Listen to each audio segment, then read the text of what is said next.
কয়েকদিন যাবত দেখতেছি টিকটকে একটা বিষয় নিয়ে খুব বাড়াবাড়ি করা হইতেছে। কোন মেয়ের জানি একটা লিংক ভাইরাল হয়েছে। মেয়েটার নাম তাবাসুম না তাবাসুম আমি ঠিক জানি না, কিন্তু বিষয়টা হলো ও নাকি একজন বিটিএস আর্মি। মানলাম যে ওর একটা লিংক ভাইরাল হয়েছে, কিন্তু তোমরা তো এই ব্যাপারটাকে থামতেই দিতেছো না। তোমরা সবাই যেইভাবে একের পর এক পোস্ট করতেছো যে একজন বিটিএস আর্মির জন্য, আজ পুরো ফ্যান্ডমই লজ্জিত।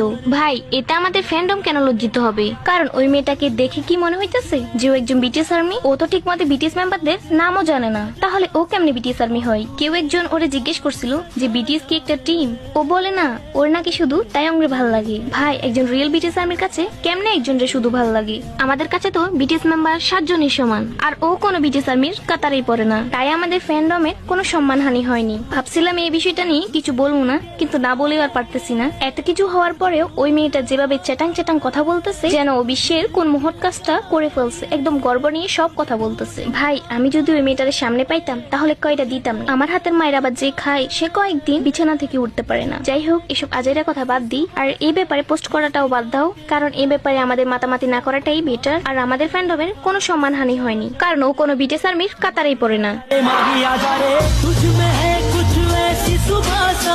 जिसके खातिर मैं था जगा सा।